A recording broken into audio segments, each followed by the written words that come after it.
6 o'clock.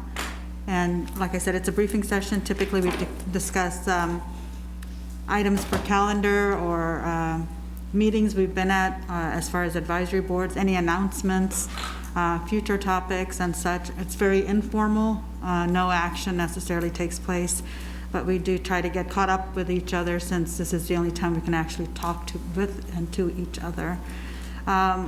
With that said, before I let everybody take a turn on updating each other, you still have about an hour to vote. So if you haven't already, polls close at 7 o'clock, and if you're in line by 7 o'clock, please stay until it's your turn to vote. So you still have an hour. With that said, Ron, would you like to lead us off with a briefing session? Sure. Thank you, Mayor. Good evening, Commissioners. Just a few items to mention. One, in your mail folder, and they were updated last night in your mail folder as well as some of the PowerPoint for this evening's meeting, as well as the letter from the Manhattan Emergency Shelter, giving a little more background and detail as to, that was in your mail folder last night as well, to their request. I would add, they have made us aware that they have, of that $235,000 that they're requesting, they are looking at, they've taken $10,000 in actual allocations out of their administrative fee. So there could be a follow-up request for some additional reimbursement. So, but we're not really asking you to deal with that tonight. I just wanted to bring it up as a additional request possibility, depending on, where the status of our funds in the future as well. Ron? Yes. Are they still taking applications, or is they kind of closed, or are they out of money, or? I believe they are closed as far as our local funds. My understanding is as they get requests, they're continuing to refer those to the state of Kansas's KEEF funds. Okay. For that assistance. So there is still some hope for assistance on rent? That's a first come. I think that deadline at the state level is the end of this month, end of November, assuming the money holds out. And that's the one that's supposed to, the landlord and the tenant are supposed to both right. fill out part of an application or something? Correct. Okay. And the reimbursements that MESI used were to either the landlord or the bank or the utility company. It wasn't directly to the applicant, but the applicant had to start that process. Okay. Is that the same as the Kansas eviction? Very similar. By the state? So there's two options also, I think, Mark, is what I'm trying to say, is there's one with MESI and there's one from the state. But MESI has depleted the allocation and the funds that they've actually paid that in advance out of their own proceeds and are waiting for us to reimburse them for that $235,000. We will have, you might recall that we did get a third round of CDBG funds, a little over $300,000 that we'll have a public hearing on. I think it's either the next meeting in November or the first one in December. That one is not conditioned on a timeline, so we don't have to have it committed by the end of the year. And that one will be, it's not mandatory to be used for rental and mortgage assistance, but it's highly recommended for that. So there are some additional funds coming that could be made available, and we would recommend we continue to work with MESI in that regard, because they've been the go-to network traditionally in the community for that service. Ron, what I don't understand is they sent us this letter, and they've already distributed this money, right? They have distributed their own money, and they're looking for reimbursement. Okay, of CARES Act money. And then we're going to give them that out of the general fund? That's what? No, we're using our Sparks money from the county. That was already allotted for this. Then that's for sure? Yes, we actually have all $2.9 million from the county. Okay, that's what I wanted to confirm. But the state one is there too, and Mark, we'll send you the link, and I think the city has it on their website as well. Yes. Yeah, I just wanted to be sure that, I know that, we anticipated getting that money, but is it a done deal? We actually, we got an initial reimbursement of a little over $400,000, and then other check for over 2 million came in last week. So, yes, we've received that full reimbursement. So, Yeah, but I think the motion, you know, the packet, the memorandum said it was coming out of the general fund. so it is, because we've deposited all that 2.9 million for the most part. They're in the general fund. So the biggest reimbursement we got, instead of all of those qualifying CARES Act reimbursements out of multiple different funds and activities, we've utilized, one of the new things that came in after we made the original application was that we could reimburse our entire fire department budget with CARES Fund. That's the easiest thing to do from a audit standpoint and less paperwork, so that's what we did, so that fully repays us for that, and we've put that into the general fund because that's where the fire department is. And And then we we've can already got, distribute out of that. yeah, we already have that money in hand? We do, Okay. yes. I don't want it to be, you know, something we're hoping to get if we're going to approve that, so No. that clarifies it. I just wanted to give you a heads up, there could be additional requests. At the same time, we are looking to likely work with them on the CDBG program as well, which we think will likely extend into next year, because it doesn't have that deadline timeframe. That's the other component that we have. If there's any other programs that we want to do, it's no longer subject to the deadline of the Sparks money, because we've put it into our general fund, and we would be using technically general fund money. Now, having said that, all of those, remember, we put in an application to the county for over $10 million worth of reimbursement. Some of that was to help businesses and other components, but, so we're going to continue to track those separate projects and expenditures that were CARES eligible, so that if we get more CARES money allocations, we'll be able to get reimbursed for those as well. So anyway, I know that's a little confusing, but we'll try and work with you to show where those revenues are that we've received from the different entities. Next week, we're looking at a work session to update you on some of our COVID-19 temporary measures from Katie Jackson, the city attorney's office, is just as we approach the end of the year, and we put a lot of those temporary measures in place, one of which is the platforms downtown through the end of the year, or some of the other temporary measures on the sidewalks, emergency power stuff, all of those kind of things. So going to review that, and then last night I had in your mail folder some of the challenges and issues that have come up relative to the board appointments from a standpoint of the legislature changing the timing of your service.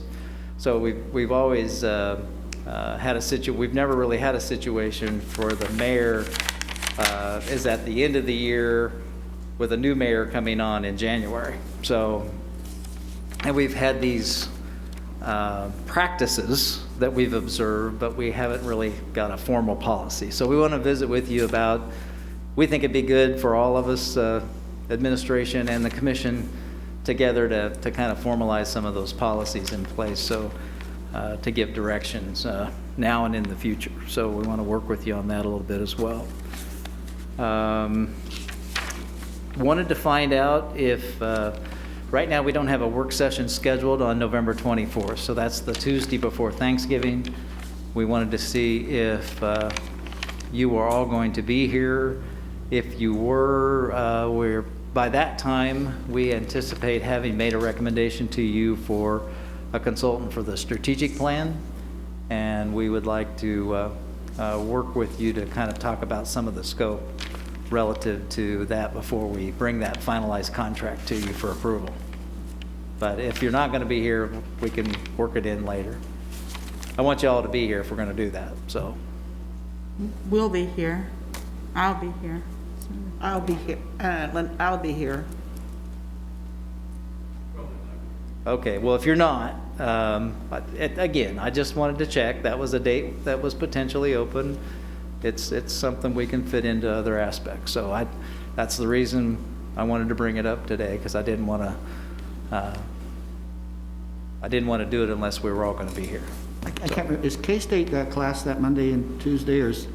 They don't, they have, they're leaving on the 22nd. Their graduation is 20th, 21st, and 22nd. So the students are supposed to be gone. Yeah, they're going to be gone by then. This is Tuesday before Thanksgiving Day on Thursday is what he's talking about. And Lynn will be gone. 24th, Yeah. yeah. I think last week we sent a copy of the ED report, Economic Development Report, to you. And in the past, we've talked to you about a formal presentation in front of the commission that was desired. I just wanted you to know that we are looking at, one of the things we've talked about is a kind of a combined economic development activity report by different entities in the community, including our partners at the chamber and our partners with KBED. And so one of the things, they'll be coming in December, at the second meeting in December, to give their annual report, and we're looking at combining that and asking KBED to also do that, and then we would cover our ED report in more detail at that time as well. So wanted to see if that sounded appropriate to you all. Yeah. I think as long as we have plenty of time with ours, Yep. it's fine. Okay. Anything you want to add? Okay. Wanted to see, traditionally we've had a legislative luncheon or breakfast with our new legislators. Obviously, we have some limitations in that regard, but at the least, we thought it might be good to have a meeting with them, and wanted to see if you concur. We likely would utilize this room and set it up to where we would have more microphones, or we might possibly look at some other options too, but would not have food as a part of that, and that might depend on where we were time-wise. It wouldn't necessarily have to be over a noon hour or a breakfast. It could be whatever time of day works best. So you might just think about that. I'm just kind of planting the seed at this point, one, to see if you agree that that's a worthwhile endeavor, or whether or not, so we can work on getting that scheduled probably in late December, early January. Usually early January before the session starts is what we try to work towards. Yeah, I think it's good to have that without the food. Time doesn't really matter. I think if we had something spaced out like this, and maybe an hour and a half would be good. And since we don't know what's going to happen with the pandemic, I don't even know how they're all going to be going into session and working with each other as well. But it's good to have our legislative priorities set straight and have a communication relationship built in with them at the beginning. Okay. I'm okay with that. I think it's essential that a community this large meet with our legislators and just recalibrate each year what their priorities, and these are new legislators, and I think that'll be even more important. We'll be the same, they'll be changing this time.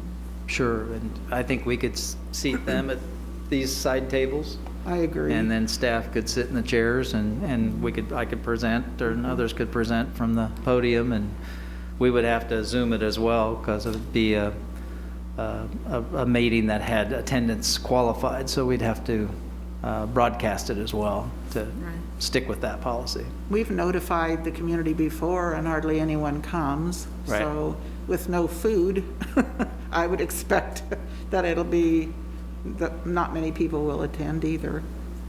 But Okay, even for department heads and such. right, we they- probably wouldn't involve as many, Yeah. or we'd allow them to Zoom in. Right. Yeah, I think we can do that. Put it on the schedule. I'd say just do it at 8 o'clock and tell people to eat before they get here, and so. Okay? Yeah, that maybe, works. yeah. If we can get Sydney up that early, no, I'm kidding. It'll be all of them. And all of them are over 60, so we also want to be cautious with our precautions as well. Okay, well, we'll work on some dates and availability, and as that moves forward. If you have city, county items, it'll be our turn to host on the 19th, if there are any. And then intergovernmental would be on the 23rd. We did, in your mail folder, or in your folder tonight, I made up this, it's a sales tax report that has compared 19 and 20 sales taxes year-to-date through October, and also shows the compensating use taxes. And then the backside shows the combination of those, and you can see how that's varied over time. But I think one of the things that's certainly helped us over the years, these last 6 months at least, have been the increases in compensating use tax. Clearly our online sales tax has helped us, and I saw from the state report for October, I think it was their online revenues were up 30% year to date. So those are some pretty significant numbers, and I thought you just might want to see those, and we'll continue to track those. The mayor and Commissioner Hattasol and I, along with Jesse and a few other folks, met with Senator Moran Friday at the Manhattan Regional Airport. And you should have a copy of some of the handouts we had, a couple pages that were in your mail folder too. Just kind of showing the impact that COVID has had on our travel year to date, showing that in 2019 we had 77,000 employments, 63,000 year to date, and we've had 26,000 this year. So our numbers are going to be significantly different. Most of the time, though, we were talking about the runway replacement project, and just thinking about different ways that he and his staff could, or the Congress could help us with some of our issues for funding. And we reiterated to him that as we get into design, we'll have a lot more technical data about the project, but we do not believe it's too late in the process to continue to work with the FAA to essentially get them to fund all of our project, or at least participate in what we have today versus what the projected aircraft of record would provide. One of the issues there is, I think you've heard Jesse talk about the number of emplanements, or the number of landings a particular type of aircraft is using our airport, and to kind of meet their full participation, we would have to have 500 of a certain size, which we only have about 200 of that size. But if you think about it, obviously that's a hard standard for our size of airport to ever achieve. But if you turn that into a percentage, that would be something we think we could achieve. And we were aware of other airports that would have gotten full participation as opposed to not putting it back. And it's not like we're asking for something new. We already have it, so we're asking him to replace it. So he was very receptive to that, and willing to help us however he could. And we talked about some potentially looking at some DoD funding to help it as well, since Fort Riley relies on it. And then now's the time when we're replacing it.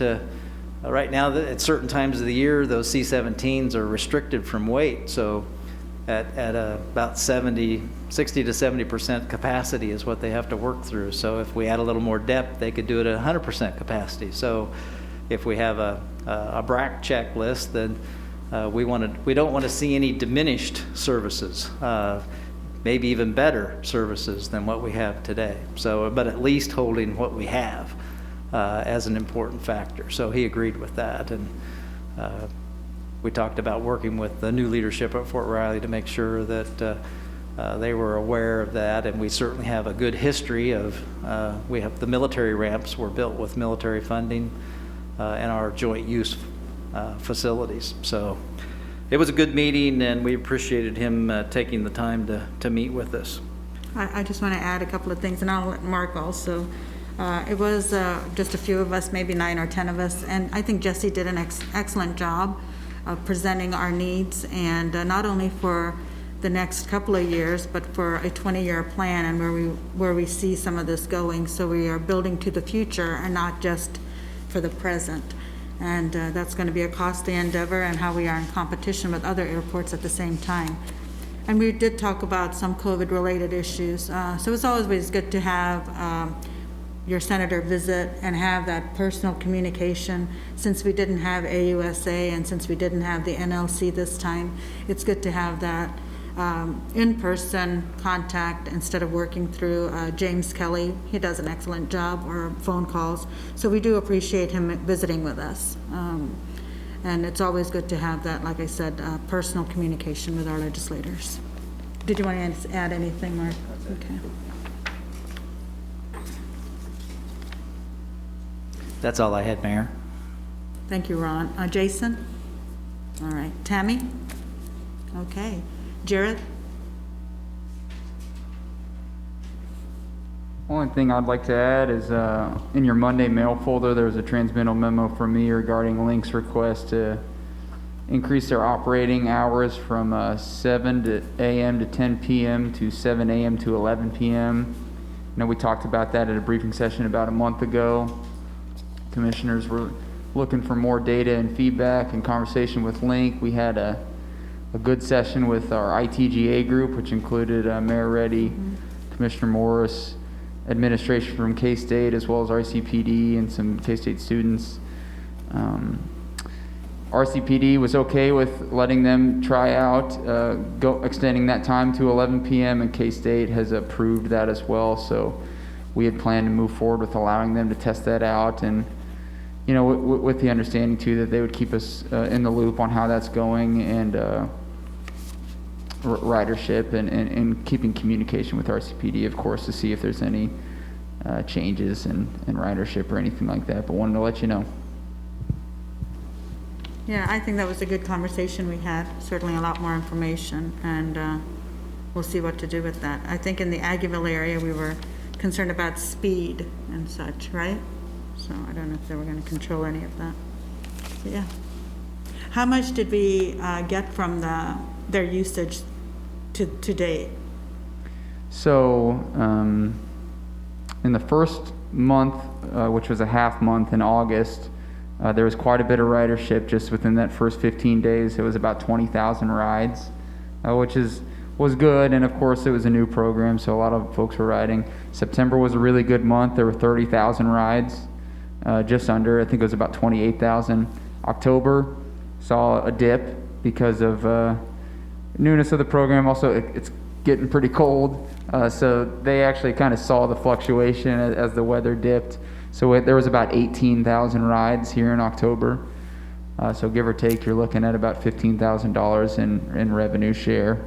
That'll continue. And they're going to hover around, in the cold months, about 250 scooters throughout the campus and community. Because there are still, you know, even with 18,000 and on some of those cold days that we had these last few weeks, there were still people who were relying on Link to get around. So it's good to see. They were pleased. Yeah, so far it's been all positive. Little hiccups here and there, but mostly positive.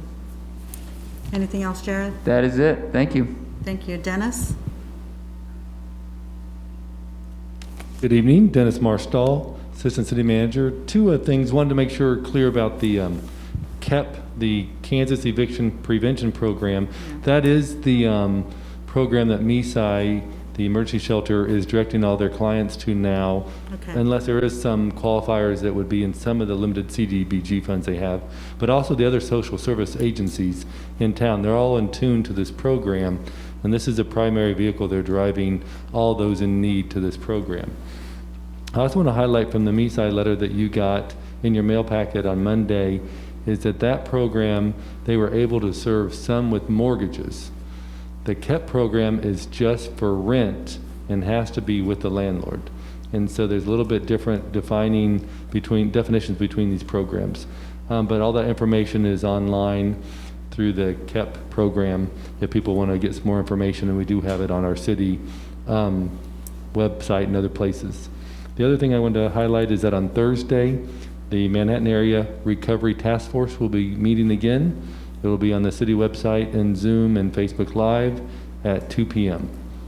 That's it. Dennis, one thing with the evictions, with the rental tenants and landlord partnership, when they have to do that, I've received several emails about what we are doing as a city to push it out into the community. So I know you said MESI and some social services. Are we also sending it to the social services as a communication so they send it out to the community and their agencies as well? And even with I think maybe the Riley County Health Department sent it out today, I'm not sure, but USD 383, push it out to as many agencies as possible. Are we Yeah. doing anything proactively? Yes, and we've been doing that since it first came out. And so our community development or planning staff sent it out to all of our partners with the information. And then when we talked with Emergency Shelter and their network is all in tuned. And I think, Ron, you've outlined some other things for our distribution on our city channels, but the community's very well aware. Yeah, one of the comments we received that I think you as commissioners forwarded to us was an email from an individual that, the folks that are used to engaging in the social service network are very informed about it. That's why they all, basically, MESI ran out of rent money within a couple of days of KSNT running an article on it before they were even officially set up, is why they used their own money instead of waiting for us to get Spark money to implement their proposal so they could help people. What we're trying to do now is just putting on some of our general notices, so if others who aren't used to engaging our social service networks are aware of the program and may need assistance as long as they qualify. Okay. Yeah, I think we just need to get it out. That was one of the priorities, excuse me, I think for round 3 with the Spark Steering Committee. Okay, the rest. And I'll add, as Ron had mentioned earlier, now that we've collected all of our allocation, the 2.9 million of the Spark funds, it's in hand in the bank of our bank account. It does set us up, should there become another round, if the state has unspent funds or whatever, we should be positioned to apply depending upon what the criteria is, if there's another last round of grants or whatever. And so I think we're well positioned should there be some other opportunities. Sounds good. And that is something Senator Moran said, is to work on that deadline date, try to be a little bit more flexible, not understanding local governments. It's very hard to get everything in a month or two ready, especially if you're thinking about future costs. So we'll see what happens with that deadline piece, but I'm glad we got the check. At least we got the money to resources as we move forward. Katie, thank you. Brenda, anything from you? Aaron? Welcome back. I'm back. I am not contagious. I've been allowed to leave isolation from the health department, has given me clearance. We're doing better, and I just wanted to also say thanks to people for being patient. It's so weird to study something and be part of all these discussions and how to plan for it, and think that you're doing all the things that you should be doing to not catch this virus and then get sick and sit there in isolation for 10 to 14 days with your wife thinking about, this is so weird that this happened, and this is, but reflecting back, I mean, everyone is, so it's a little unique that all the accommodations that are in place already are really geared towards, they worked. I mean, it was very nice to be able to use those accommodations if it meant, getting the groceries delivered and contactless, or getting food, and just being away from people. It's like our whole society was catering to our needs at that moment. So that was very interesting to be on the receiving end of that, and appreciate that. As far as questions, I got a couple of questions for you, Ron. With timing, of course, today is the election. It looks like there's 30 minutes left if people want to go vote. But a couple of things we've been waiting a little bit on was the Housing Advisory Board and that rental addendum, and just kind of trying to find a way to put that on the schedule. It's on there as a pending item, but when do you think we could get something, regardless of the outcome of the election? We wanted to move ahead with some of those anyway, was my understanding, and put that on your radar to talk about at a future meeting, potentially before the end of the year would be ideal. I know you're trying to get the strategic plan and things in there, but that's important to get moving too. Yeah, we've talked about some of those notice provisions, and I had thought we had talked about waiting on the Housing Advisory Board discussion till the outcome of the sales tax component, because it would give it some clearer definition of kind of what we want to shoot for. So, but yes, we can certainly set those up schedule-wise for further discussion and how that might be formatted. I'm just lucky in that we should have an outcome tonight, maybe. Yep. So I'm just putting the fire back on you to get us a meeting. Very good. I'm interested in following up too on the Airbnb and the temporary housing kinds of things that we currently, other communities are collecting transient guest taxes, and we are not. So that's on my list to pursue. And I did see that Lawrence just passed something. So now that they've passed it, surely we can go now. Well, we were watching Lawrence. Heaven forbid we plow new ground without And I'm glad we Lawrence. didn't do what Lawrence originally did, because they just redid their whole thing and kind of reversed course as to Yeah. what they originally did. So, and they're reacting to their community and the issues that they have in their community. And so it's one of those things that I think we can certainly learn from some of the things that have worked and haven't worked for them. And then certainly that's something we have been following and trying to gather additional information on, and how best it could be or might be applied here. I just think it's a revenue opportunity that we're totally missing out on. And I don't see the benefits of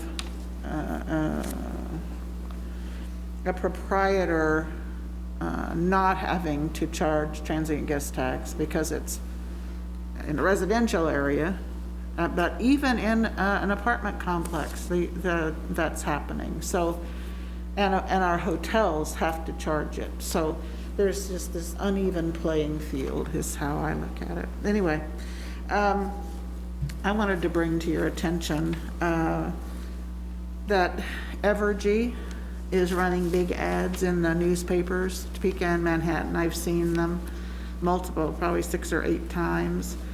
They're planning to increase the grid access fee for ratepayers to $35 a month. So the original, what they really want is for solar users, generators, people who generate solar energy, to have to pay a fee to them, the electric company, because they're not using the electric rates. And if they don't get that, their backup plan is to charge everybody a $35, let's see what they call it, a $35, it's a grid access fee also. Anyway, it's something that I think people need to pay attention to. It's one of those articles with fine print that you see in the paper that has an impact on all of us. And so there's a comment period that's open until Thursday of this week, but the final comments aren't due until December 21st. I'm going to write a letter to the Kansas Corporation Commission objecting or opposing Evergy's plan. I remember that Evergy, Westar, when they were merging with the Missouri electric company, whatever the name was, committed to not raising rates for so many years after the merger, and I just don't think that 5 years has passed yet. And so this seems like an end run as far as I'm concerned, and I think there are people in the state that are going to oppose it, and I wish that the city would do that too. If you'd consider, as a commission, if you would consider that, if you'd learn about it, and just because there's a fairness factor here that we don't charge. So if you're an auto owner that uses gasoline and you buy an electric car, you don't have to pay the gasoline company because you got the electric. You're going to have to pay whatever it is. Yeah, there's a startup cost. There's a cost for electric energy and gasoline or solar, but it doesn't seem that fair to penalize the people who are trying to be creative. I mean, they don't charge anybody for burning wood, and so it seems, anyway, there's just a fairness factor. That's and I'm going to be talking to some people here in the community about it, so just wanted to let you know about that. I just wanted to add to that conversation. I think I heard on NPR this morning that the Sierra Club is looking into filing a lawsuit based on the unfairness that you were just mentioning. So that might be an organization you want to connect with. But yeah, there's a lot going on there. Wynn?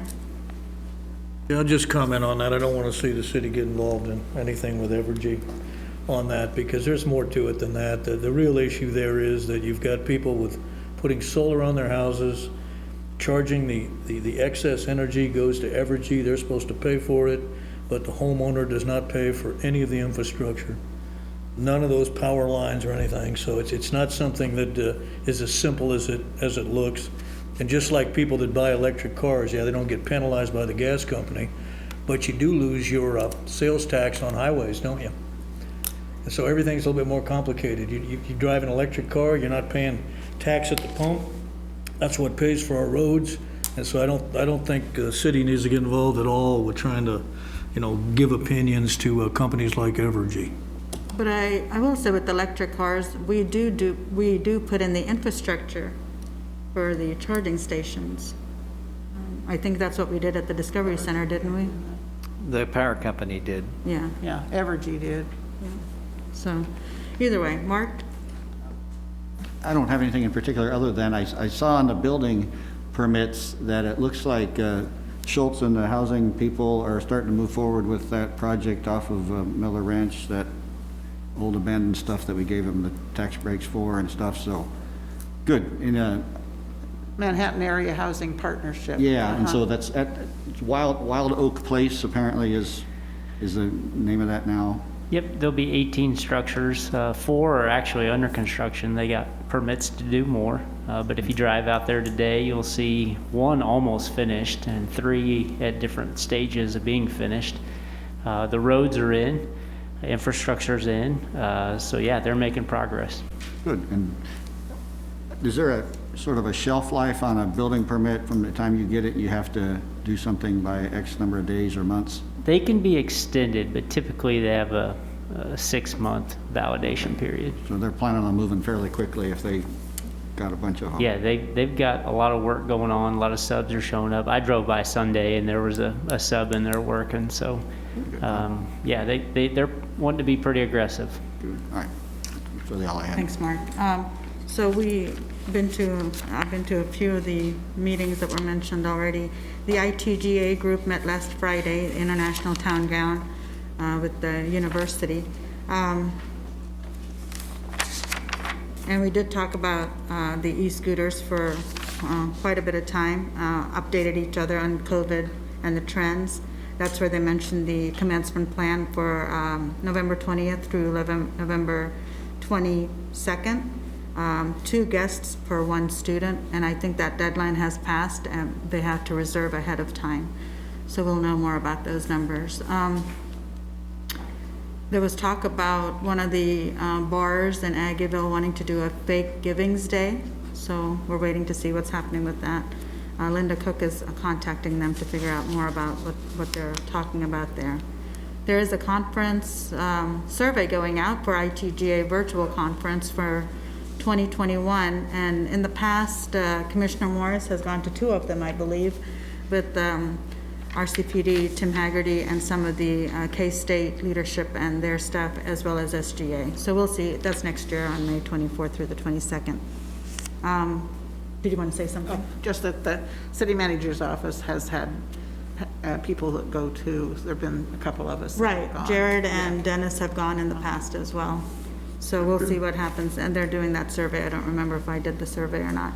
Intergovernmental, most of us were there in that meeting. Just a lot of updates. I think Fort Riley said, Kelly Pascoe said 2,600 have deployed from the 2nd Brigade, but they still have 12,000 physically on site at Fort Riley. The rest of the information you pretty much know about Bev Hub and all the other RCPD. James Kelly gave an update about CARES funds package, the next package that might be coming out after elections if they get back together and vote on something there. Eric Reed talked about the schools, and he did say the face mask ordinance was good for them. It made it easier for their students and their staff and everybody to comply, and easy to work in a collaborative partnership with that. Working on Sparks funds. So there's a lot going on there. They're still going to be in hybrid mode till the end of December and figure out if they want to transition to more days of schooling in a weekday, probably in January. So those communications are still happening. Every Monday at around 1:30, we have a community meeting with K-State leadership and RCHD to discuss what's going on and just updating each other. It was just a 20 to 30-minute meeting. It wasn't anything extensive. Again, I think the numbers are pretty much where they should be, or at least they're decreasing, trending downward. The past 3 times they reported it's been 37, 37, 37, so we'll see what happens with that. But other than that, nothing major. I think Steve Land from Via Christi said their bed count for ICU is they had one at in ICU, and they have 60% bed capacity still, I believe. I think, is that right, Ron? Yeah, I think that's right. I Okay. visited with Bob Koppel, and I think they had a total of 4 positive patients in the hospital currently. We are seeing big numbers in other facilities around the state. Stormont Vale, which have been in the 20 and low 30s, got above 40, and Right. total of and then Bob mentioned that I think about 79 were in one of the hospitals in Wichita, and I think Johnson County just set a new weekly record for number of new positives. Right. And the schools went to condition red. Wichita has maxed out on ICU beds. They have no space. That was what I read this Right. afternoon. The Blue Rapids School District has canceled classes for the junior high and high school. They have had an outbreak, and Concordia is having a high number, and I haven't paid attention to what the consequences are there, but we have to keep our guard up. It's everywhere. It's not. Right, and I think Wamego is back to hybrid as well. Are they? I think that's what they said. One of the, Kyle Gorel, I think that's his name, right? Said the number of positive case stat was higher last week. So again, we need to move cautiously and still move forward with those discussions. Also on the library board, the library is doing an extraordinary job. They really have a lot of presence and online presence and a lot of activities outside and along with their staff. So they've really made a lot of accommodations, and there's a lot of usage still. They're slowly letting people browse now. Before they didn't browse as much. So they're also keeping track of where all of the numbers and the data is going. So extremely cautious, but still being very successful with engaging the community. You talked about Jerry Moran, our meeting with Jerry Moran, and I think the public campaign you said is going to be coming out, rolling out more this week in November, right, from both sides? From Yes, both consultants we've approved several of their versions, in that you should be seeing some different forms of media for some of their messaging. Okay, that's good. And I'm going to have a conversation with, I think, some of the Riley County Commissioners, and I have a Riley County Mental Health Task Force on Thursday. I'm on a different subcommittee, the Governor's Subcommittee on Justice Involved Youth and Adult Subcommittee. There's a Stepping Up Program initiative, and I think when Commissioner Ben Wilson was there, they signed on to that resolution.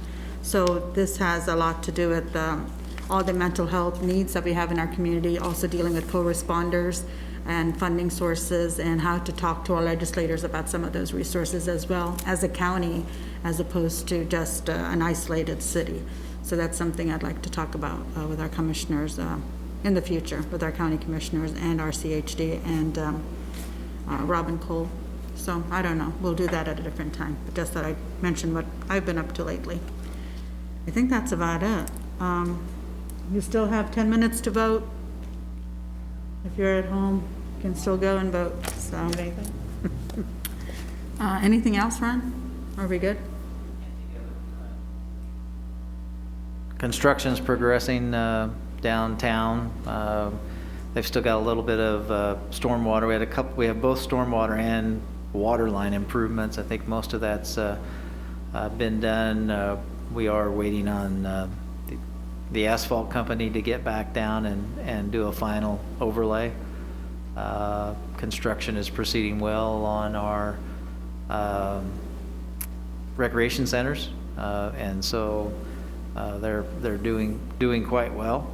And we've got, with weather like we're having this week, continued progress at Kimball and College as well. So There's a groundbreaking for something. we have tentatively set a groundbreaking in December for the parking garage in Parking Aggieville. garage, We that's right. just kind of wanted to get a hold the date. Is that the 11th?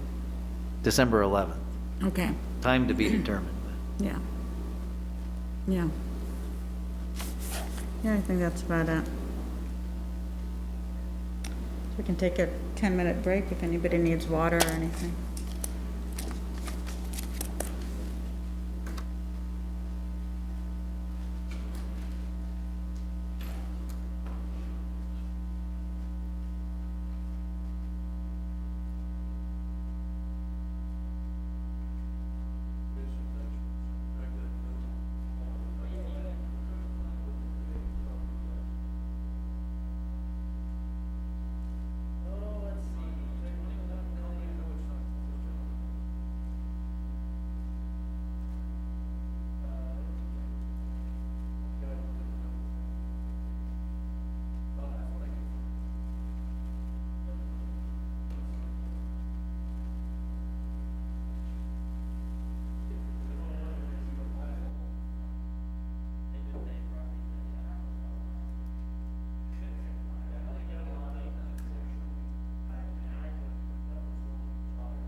That looks like Brad.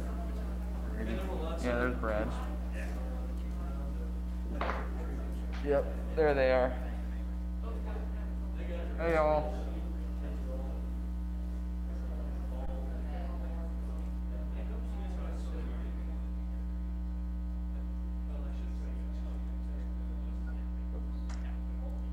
Oh.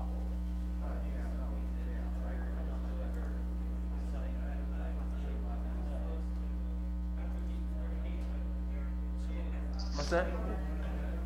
Huh?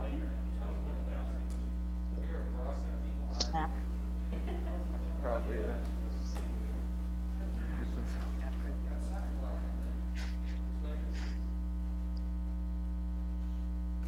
Okay, welcome everyone. This is our Tuesday City Commission meeting on November 3rd, 2020. If you are in line to vote, please stay in line. We are going to do Pledge of Allegiance. I pledge allegiance to the flag of the United States of America and to the republic for which it stands, one nation, under God, indivisible, with liberty and justice for all. Okay, we do have a proclamation this evening. Just one second here. We have I don't have it in front of me now.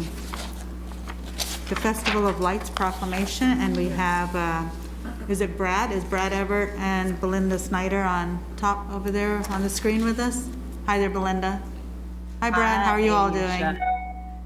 Nice to see you. I'm going to have Brenda Wolf read the proclamation, and I'll give you some time to make some comments about this event. Whereas the Manhattan Festival of Lights is a unique celebration of the holiday season, and this year is the 8th annual event. The event will take place at the Blue Earth Plaza next to the Flint Hills Discovery Center, with the opening ceremony to be aired online at 7 p.m. on Friday, November 27th, 2020. The event is a collaboration of many businesses and local citizens with a love for their community, and is funded through charitable donations and in-kind contributions. This is a magical time to enjoy the wonderland of lights choreographed to holiday classics. The lighting of the tallest holiday pixel tree in Kansas can be enjoyed for all to see, and for it was Whoville and the generous donors who made it all come to be. This event will provide more cheer for your family that can't be missed, and for more information, visit www.mhkfestivaloflights.com. Now therefore, Yusha Reddy, Mayor of the City of Manhattan, Kansas, does hereby declare November 27th, 2020 through January 1st, 2021, Festival of Lights event in the City of Manhattan, Kansas, and encourage all citizens and community members throughout the region and the state of Kansas to enjoy the brilliant light displays and family fun activities. Thank you, Brenda. Festival of Lights is a wonderful occasion, which was a wonderful idea by some of our private businesses and residents in the community that collaborated together and made Manhattan the Christmas destination with the tallest tree. And we have lots of donations that typically they're funded by donations. And if you have anything you would like to do during this event, for this event to help support it, please feel free to donate to them as well. Belinda and Brad, would you like to make a few comments about the event? Thank you, Mayor Reddy. Yep. And thank you for your contribution. We worked really hard this year. We think it's very important to bring this to the community again this year. And as you may all know, we will be not doing our celebration, our opening celebration or lighting. We will be doing this via Facebook Live and our social media outlets. We'll still be having our drive-up Wonder Bag Carnival, which will be a drive-up. We'll be giving bags away on December 5th. So we want to encourage everyone to come down that day and to come for the 6 weeks to our event. We're outside. Please make sure you wear your mask and keep your social distancing. But we will be celebrating for 6 weeks as usual. Thank you. Brad? Yeah, the only thing I'd like to add is this is really a special event, I think, for not only the commission, but also for a lot of civic leaders throughout the community, and more importantly, for the kids. With everything going on this year, I really can't think of a more important event that the community has pulled together and helped continue to stand behind in bringing people together. Tonight will pass, thank goodness, and I hope as we get things taken care of with COVID, we can certainly find a little more kindness in our heart and bring each other together, as Whoville has done so wonderfully displayed in Dr. Seuss's books. But we really do need to celebrate, and this is really a great thing to do for the community, and I really, really appreciate the community at large and the commission, and of course Belinda and Joey for all their hard work. But it's a wonderful thing, and I may be a little bit biased, but I think we need it more than ever. So look forward to having it and sharing it with the community again. Thank you. No, thank you, Belinda and Brad, and I think you're absolutely right. It does bring the community together. When we have it live, we had close to 8,000 to 10,000 people, and that was just something that we are very proud of, and we look forward to. And those times will come back, but I think Manhattan is a community where we do like to spend our time together and have joy during this season. And I'm glad you're still doing it, and although it's virtual, it'll still be a sight to see. So thank you again for putting it together. Thank you. Thank you. With that, I believe that was our only proclamation this evening. Are there any public comments? I don't believe we had any general public comments that weren't on the consent agenda or our agenda for this evening. Commissioner comments. And Brenda said that we don't have to say our names since we are in person, so we can just say them. Go ahead, Aaron. Well, as I mentioned earlier during our briefing session, I'm back, I'm well, I'm recovering, I'm glad to be in person, and I think I just want to say thank you for one, and I want to say thank you for the patience that the community does. I think it only can be realized how much and how far people go out of their way to make these accommodations possible during this pandemic. If you're the one on the receiving end, and I think for me, there's a couple of messages I wanted to convey, and one that everyone I had close contact with that's been tested has tested negative, so I think that's a good thing. Some of the measures, at least that I'm aware of, have worked and not spreading. So that was a busy week for me. I was around quite a few people, and all of them tested, and all of them have tested negative. So that something has worked. I'm glad we did those. We do the social distancing, the mask, the hand washing. I'm not sure where I got the virus myself, and I did end up infecting my family, which is another thing you have to deal with as far as giving that to those that you live with and working through that. But there's 2,251 plus people in our community that have had the virus, and 2,100 of those or more have recovered, like myself and my family, and it's just hard to express the thanks because the community does a lot.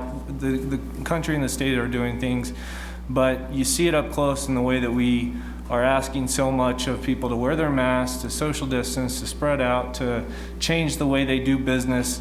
And it comes down to when you're positive, realizing that these things are because of the situation you're in, and it makes your life a little bit better knowing that there's those accommodations in place when it comes to delivering food and being contactless, and just the support out there.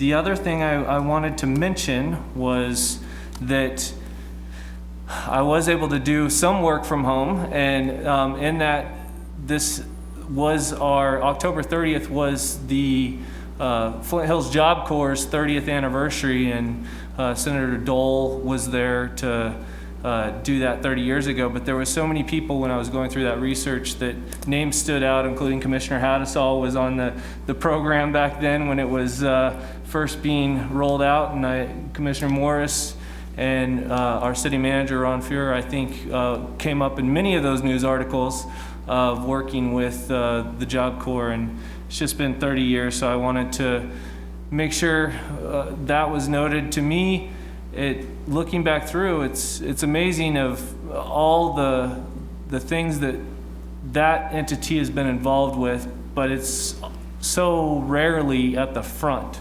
of people's minds. And so 30 years has gone by, and wanted to recognize that briefly. Thank That's you. all. Let me welcome you back, Aaron Estabrook. We're glad to have you back. We're glad the consequences were not any more severe than they were. They took a toll on your family, and would have been, we need you here. I'm pleased to recognize the 30 years of the Job Corps. When that was dedicated, I took the day off because I wanted to see Senator Dole and I wanted to be a part of something as special. It's the only Job Corps center we have in Kansas. They have a child development lab or area for single parents so they can go to school on the other side of the campus, and then in the evenings and weekends take care of their children. That is a special thing for any young person that can't figure out how to make life work, so it's an option. I wanted to bring attention, there's an ad that's running in the Topeka and Manhattan papers where I've seen it, that the Kansas Corporation Commission is going to be considering an Evergy rate increase that will disadvantage the low-income people that we care about, and as well as anyone who is trying to save money with solar power. And we all look at energy ratings when we buy appliances. You know, if you can't save, it doesn't make sense to just raise the rates on everyone, and especially when there was a commitment not to raise rates after that last merger. It's been well documented that Kansas has some of the highest energy rates in the country, and so anyway, there's an opportunity to comment. I plan to write a letter to the Corporation Commission, and I would encourage others to do the research and weigh in on that topic if you can. And that's all. Thank you. Thank you. Mark? Wynn? Okay. I just wanted to say, most of you have heard by now, we had a meeting with Senator Moran. He made a visit to the Manhattan Airport, regional airport. Myself, Commissioner Hattasol, as well as Ron Fuhrer were there, and Jesse Romo, the executive director for the airport, presented the needs as far as the runway, the depth, the length, our future needs, not just 5 and 10-year, but 20-year needs. We talked about Fort Riley's needs with the airport, as well as the Kansas State University and NBAF. So it's always a good interaction to have with your senators on a personal level, as opposed to just technology or through their staff. And with COVID, we weren't able to go to the AUSA meetings or the National League of City meetings. So we do appreciate our senator visiting with us and making some time to talk to us about the needs of our community. And we did go into some discussion about COVID as well, and stimulus package, hopefully another one coming our way since we are still in the pandemic. Like I mentioned at the beginning, voting is probably about done, and regardless of which new commissioners in Riley County come on, or state level, federal level, everything's going to change a little bit. And one thing Manhattan does really well is we do reach out to everyone and build our relationships because commissioners come and go, but the city still needs to move forward. And that's the dialogue we're going to continue having regardless of who is elected.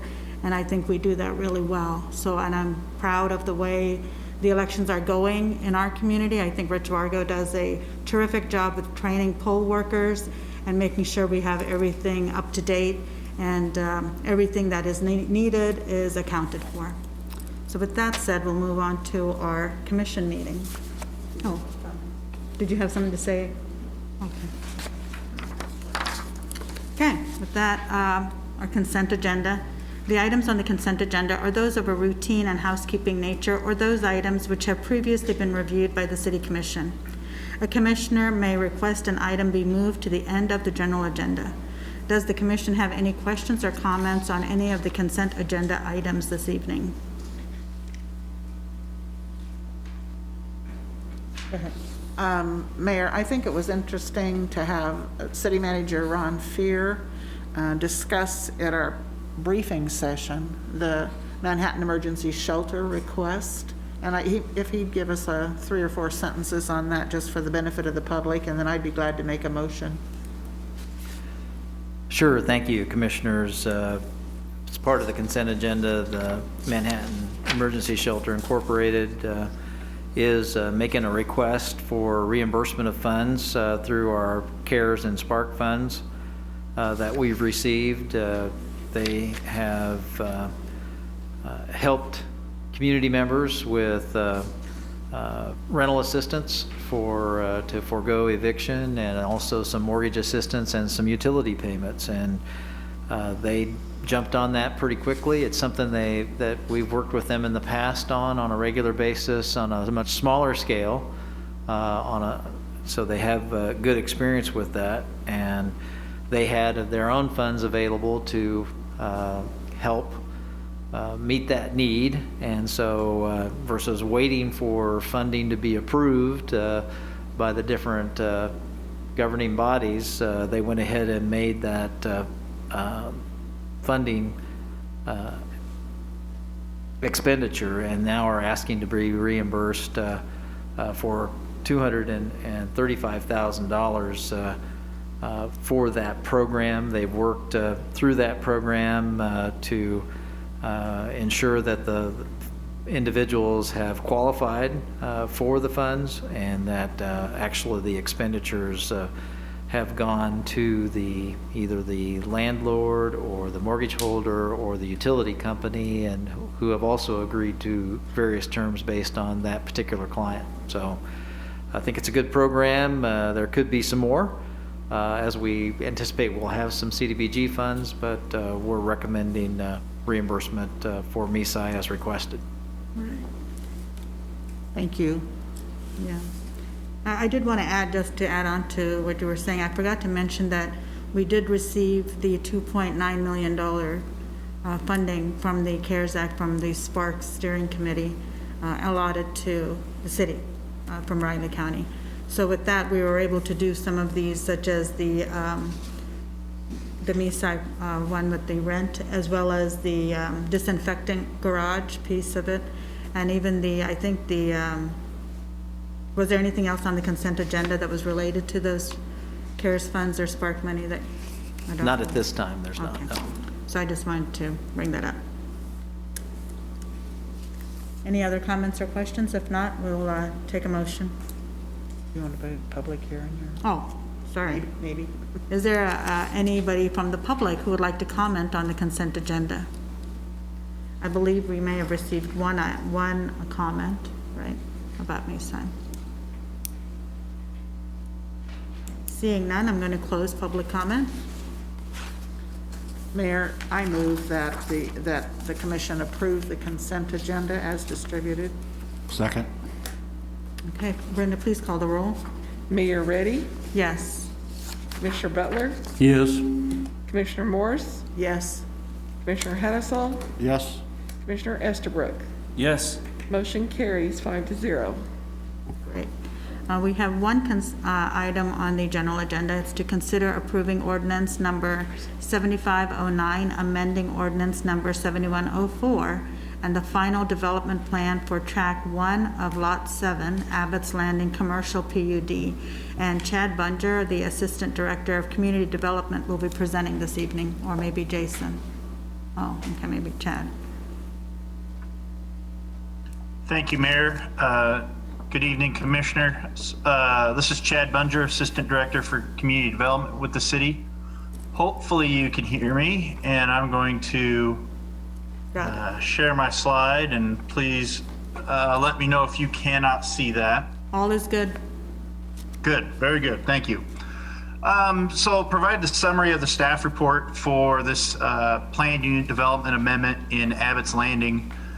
It's to establish an express wellness clinic, a medical clinic off of McCall Road on the east side of Manhattan. The site we're looking at here is the one in the dashed red line. It's the vacant track or the green space in front of Orscheln's right next to Dunkin' Donuts. Recently, this area was split into two via a lot split per our subdivision regulations, and now Express Wellness Clinic would like to establish their medical office there. They will gain access off of Hummel Place, which is a travel easement serving the commercial development to the north. There will be no access off of McCall Road directly, although this site plan is a little deceiving in the way it shows it abutting the property line, but that's just turnaround space for these, or back out space for these parking spaces. You can see the particulars about the business and the site. It'll be about a 3,500 square foot building. There's 30 parking spaces on the site to serve the building, and we have adequate pedestrian and bicycle connectivity to the area. Here's a rendering of the proposed building, mostly brick with its flat roof, as you can see there, and gives you an idea also of the sign package being proposed, which is part of this PUD amendment. This is a little more detail on the building sign package. And then finally, they are proposing a pylon sign at the McCall Road side of the site. This sign that says flu season here will be a digital graphic sign. In the staff report to the planning board and then the ordinance, it references that this sign should be no larger than 32 square feet. They have clarified that for us, that the sign will be that dimension, and just some of these exterior or support frames bumps it up over that 35 square feet. So it satisfies our requirements and the conditions by the planning board. The landscaping is fairly consistent with the area, with a variety of deciduous and bushes, screening the parking lot from McCall to shield the roadway from vehicle lights. The dumpster has a variety of plant materials around it, and then there'll be grass yard space around the building as it shows there. The proposed use with the amendment is consistent with the existing uses in the area in Abbott's Landing, and then if you can picture other uses along McCall Road, it'll be consistent in terms of its scale and intensity throughout the area. And I'll just leave this site, or this image of the site plan up as I finish up. The planning board heard this 2 weeks ago and recommended approval with the conditions as presented to you. And with that, then the city administration is also recommending approval to you, and that all conditions thus far has been satisfied. So I'd be happy to answer any questions that you may have. Thank you, Chad. Any questions or comments for Chad? Chad, Linda Morse. The only two issues I have with some of the developments there, and that is the brightness of the signs, the digital signs that they have. So they're going to have to conform to the city's standard, right? Yes, that is correct. We have a specific brightness standard, both daytime and nighttime, that they, in their application process for the sign permit, certifies that the digital sign conforms to our requirements. Okay. And then the other thing is, but they're not, this piece is not going to have access to McCall Road, but the right in, right out doesn't work very well there. People just drive right over it like it's not there. But if they're not going to have access, then that's not relevant for this project. Thank you. Any Chad- other comments? Go Yeah, ahead. Chad Hattasol here. So there, is this part of a chain apparently of these businesses, and where are they located out of, do you know? I'm sorry, Commissioner, I didn't catch that. Are- My computer are they- glitched on me.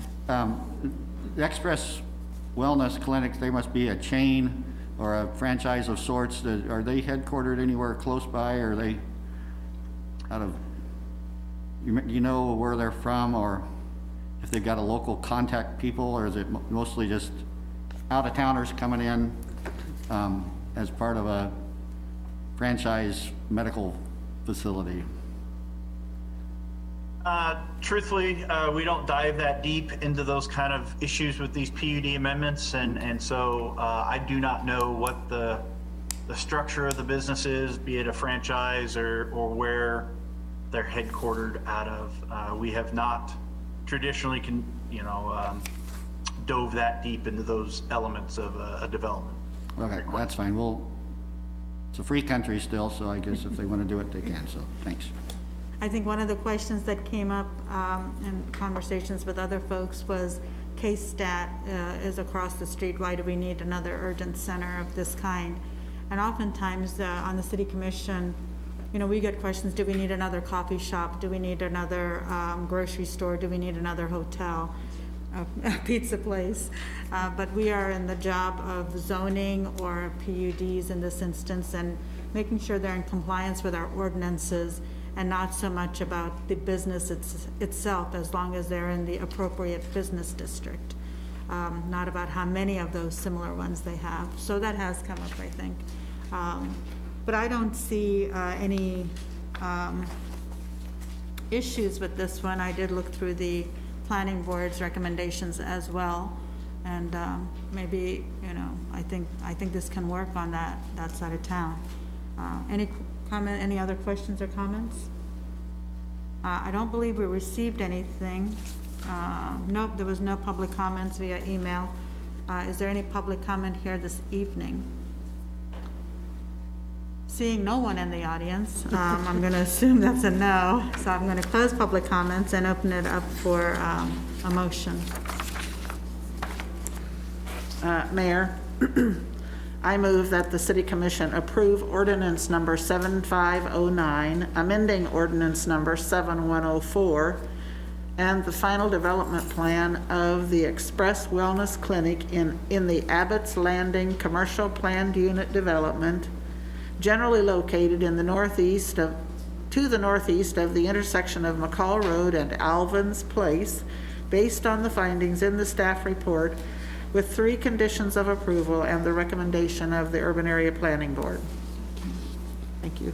Is there a second? Second. Great. Brenda, please call the roll. Commissioner Butler, Yes. Commissioner Morse, Yes. Commissioner Hattasol, Yes? Commissioner Estabrook, Yes. Mayor Reddy. Yes. Motion carries 5-0. I think that's the shortest meeting I've ever been in on a legislative night. By 7:30, we are done. So with that, we are adjourned. Thank you all. We just got an update with only 39% of the vote in, 40%. Thank you, Jason.